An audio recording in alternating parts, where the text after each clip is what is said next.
Saudi अरब के एक bank में खलीफा सौम हजरत उस्मान बिन अफ़्फ़ान रज़ियल्लाहु ताला अन्हु का आज भी करंट अकाउंट मौजूद है। ये जानकर आपको हैरत होगी कि मदीना मुनव्वरा की म्युनिसिपैलिटी में सैयदना उस्मान बिन अफ़्फ़ान रज़ियल्लाहु ताला अन्हु के नाम पर बाकायदा जायदाद रजिस्टर है और आज भी हजरत उस्मान गनी रज़ियल्लाहु ताला अन्हु के नाम पर बिजली और पानी का बिल आता है। नबूवत के 13वें साल में जब मुसलमान हिजरत करके मदीना मुनव्वरा पहुंचे तो वहां पीने के पानी की बहुत किल्लत थी। मदीना मुनव्वरा में एक यहूदी का कुआं था जो मुसलमानों को पानी महंगे दामों फरोख्त करता था। इस कुएं का नाम बहरे रोमा यानी रोमा का कुआं था। वहां इन हालात से परेशान होकर मुसलमानों ने रसूल करीम सल्लल्लाहु अलैहि वसल्लम से शिकायत की और अपनी परेशानी से आगाह किया। अल्लाह के नबी सल्लल्लाहु अलैहि वसल्लम ने फरमाया, कौन है जो ये कुआं खरीदे और मुसलमानों के लिए वक्फ कर दे? ऐसा करने पर अल्लाह ताला उसे जन्नत में चश्मा अता करेगा। हजरत उस्मान बिन अफ़्फ़ान रज़ियल्लाहु ताला अन्हु उस यहूदी के पास गए और कुआं खरीदने की ख्वाहिश का इजहार किया। कुआं चूंकि मुनाफे बख्श आमदनी का जरिया था, इसलिए यहूदी ने इसे फरोख्त करने से इनकार कर दिया। हजरत उस्मान बिन अफ़्फ़ान रज़ियल्लाहु ताला अन्हु ने यह तदबीर की कि यहूदी से कहा कि पूरा कुआं न सही, आधा कुआं मुझे फरोख्त कर दो। आधा कुआं फरोख्त करने पर एक दिन कुएं का पानी तुम्हारा होगा और दूसरे दिन मेरा होगा। यहूदी उनकी इस पेशकश पर लालच में आ गया कि उसने सोचा हजरत उस्मान बिन अफ़्फ़ान रज़ियल्लाहु ताला अन्हु अपने दिन में पानी महंगे दामों फरोख्त करेंगे, इस तरह उसे ज्यादा मुनाफा कमाने का मौका मिल जाएगा। चुनाचे उसने आधा कुआं हजरत उस्मान बिन अफ़्फ़ान रज़ियल्लाहु ताला अन्हु को फरोख्त कर दिया। सैयदना उस्मान बिन अफ़्फ़ान रज़ियल्लाहु ताला अन्हु ने वो कुआं अल्लाह की रज़ा के लिए वक्फ करके अपने दिन मुसलमानों को मुफ्त पानी भरने की इजाजत दे दी। लोग हजरत उस्मान गनी रज़ियल्लाहु ताला अन्हु के दिन मुफ्त पानी भरते और अगले दिन के लिए भी जखीरा कर लेते। यहूदी के दिन कोई भी शख्स पानी खरीदने ना जाता।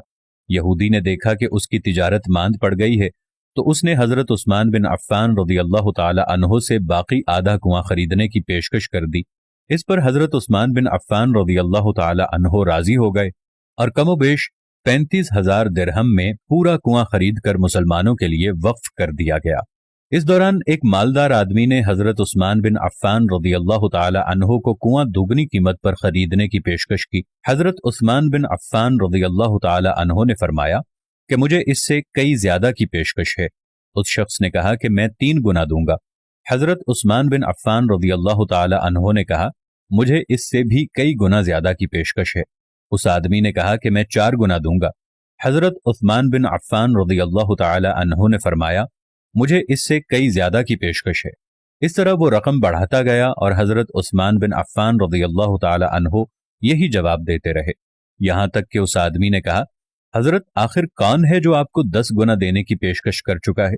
सैयदना उस्मान बिन अफ़्फ़ान रज़ियल्लाहु ताला अन्हु ने फरमाया, मेरा रब मुझे एक नेकी पर 10 गुना अजर देने की पेशकश करता है।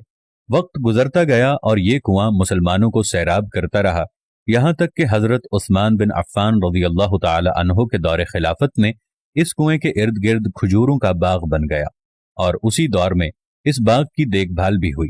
बादज़ा आले सऊद के अहद में इस बाग में खजूरों के दरख्तों की तादाद तकरीबन 1550 हो गई। हुकूमत वक्त ने इस बाग के गिर्द 4 दीवारी बनवाई और ये जगह म्युनिसिपैलिटी में हजरत उस्मान बिन अफ़्फ़ान रज़ियल्लाहु ताला अन्हु के नाम पर रजिस्टर कर दी गई। वज़ारत ज़राअत यहाँ की खजूरें बाजार में फरोख्त करती है और इससे हासिल होने वाली आमदनी सैयदना उस्मान बिन अफ़्फ़ान रज़ियल्लाहु ताला अन्हु के नाम पर बैंक में जमा करवाती है। चलते चलते इस अकाउंट में इतनी रकम जमा हो गई है कि मदीना मुनव्वरा के मरकजी इलाके में इस बाग की आमदनी से एक कुशादा प्लॉट लिया गया, जहां फंदक़ उस्मान बिन अफ़्फ़ान रज़ियल्लाहु ताला अन्हु के नाम से एक रिहायशी होटल तामीर किया जाने लगा। इस रिहायशी होटल से सालाना 50 मिलियन आमदनी मुतवक्के है, जिसका आधा हिस्सा गरीबों और मिस्कीनों की किफालत और बाकी आधा हजरत उस्मान बिन अफ़्फ़ान रज़ियल्लाहु ताला अन्हु के बैंक अकाउंट में जमा होगा। ज़ुन्नुरैन सैयदना उस्मान बिन अफ़्फ़ान रज़ियल्लाहु ताला अन्हु के इस अमल और खुलूस नीयत को अल्लाह ताला ने अपनी बारगाह में ऐसा कबूल फरमाया और इसमें इतनी बरकत अता फरमाई कि क़यामत तक उनके लिए सदक़ा जारिया बना दिया। यही वो लोग हैं जिनकी जानें और माल अल्लाह ने अपनी जन्नतों के बदले खरीद लिए। यही वो लोग हैं जिन्होंने अल्लाह के साथ तिजारत की, जिन्होंने अल्लाह को कर्ज दिया اچھا قرض، قرض حسنہ۔ میری اللہ تعالیٰ سے یہ دعا ہے کہ اللہ کے راستے میں دیا ہوا قرض اللہ اپنی بارگاہ میں قبول و مقبول فرمائے اور آپ کے لیے تا قیامت صدقہ جاریہ بنائے، آمین یا رب العالمین۔